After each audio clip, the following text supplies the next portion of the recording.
Hello and welcome back to Plant Revelations. I just thought I'd do a quick video today. It's the last day of April. It's beautiful weather. I thought we'd have a look at the differences between English and Spanish bluebells and why it's important to know the difference so you can recognise the Spanish ones in your gardens and dig them out and remove them, and hybrid ones, as so to protect our native English bluebell, which is actually endangered, not from exploitation like it used to be, but from hybridization. So just here we've got, excuse the barking farm dogs in the background, but just here we've got the true English bluebell. Now it's an amazing dark violety blue, very dark. It's really looks totally different to the Spanish one, which is more of a sky blue, I would say, or very pale royal blue. But yeah, these are lovely dark violet blue flowers. Now you'll see, even when they're fully open, like that one over there, they are still leaning to one side, curved, if you like, the flower stem, so it never truly straightens. Whereas with Spanish bluebells, you'll find that they will grow very straight, and some of the top flowers are almost facing upwards as they grow. And these are probably standing about, I don't know, between 6 and 8 inches tall. Your Spanish bluebell is going to be standing, could be standing almost as high as 2 foot tall. Now when it gets complicated is when we start looking at the hybrids, but I will show you some pictures of some true Spanish ones so you can see the difference, and then we'll have a look at some hybrids. Now there are other key features, like supposedly with the English bluebell, these have yellow anthers, whereas the Spanish will have blue, but I don't think that's very reliable, and of course you've got a lot of hybrids and things like that. One last thing to note is that the leaves are really thin, almost as thin as a blade of grass. With your Spanish bluebell, they'll be super thick.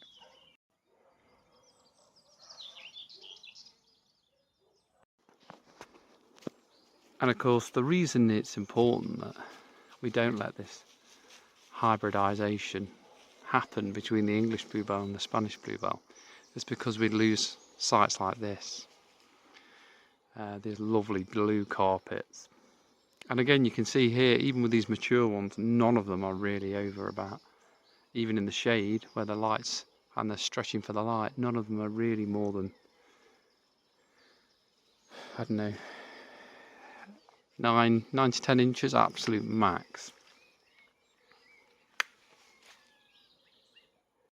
This is really interesting. A big beautiful old beech tree, unfortunately, has fallen down in the wind. But just up there on this root plate, you can see the bluebells still have adapted and they're now growing straight, still happily growing on this big root plate, which is pretty cool. Another interesting thing about this is it just shows you the way a tree grows. It will have a few tap roots going down which have rotted off, but actually it's mainly a big surface plate of feeder roots, which is why it's really important to do a tree circle around your newly planted trees in lawns and stuff, because they are the biggest competitor. A lot of the main sort of feeder roots are in that first 1 to 2 foot of soil, and then there's just a few tap roots holding it in place and dragging up water. But look at that.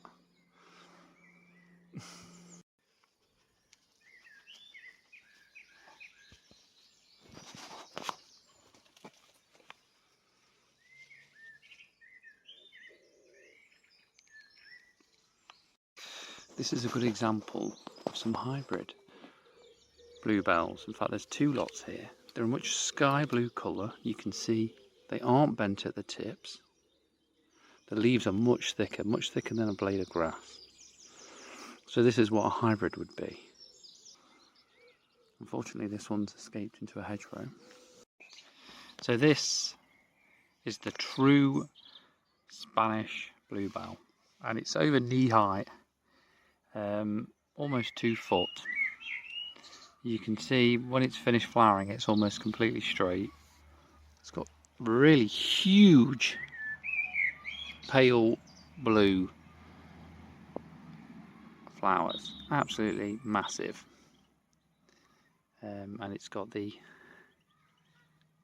again, that's why I think the colour of the anthers isn't something to go by. This has got blue anthers, but I think it's very clear. If you look at the leaf, it's like as thick as a big piece of tape. It's massive. So if you go for the size and shape of flower, size of flower, colour, all those things, you should be able to accurately decide whether you've got a Spanish bluebell or an English bluebell. When you compare them next to each other, there really is a huge difference.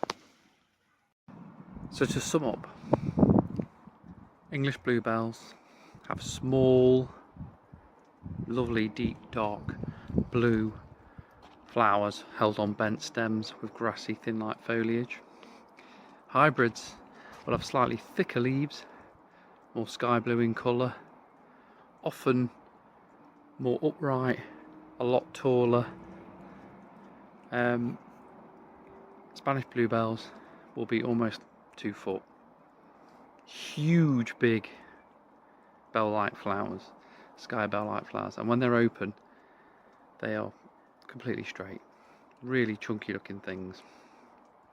Now there are other ways, but that would involve digging up bluebells and looking at the bulbs.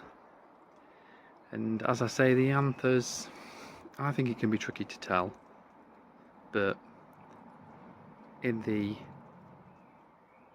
Spanish bluebells and hybrids, they're meant to be blue, whereas the English is yellow. But I would stick to those general traits, and hope that's helped. Good luck, and I'll see you on the next one.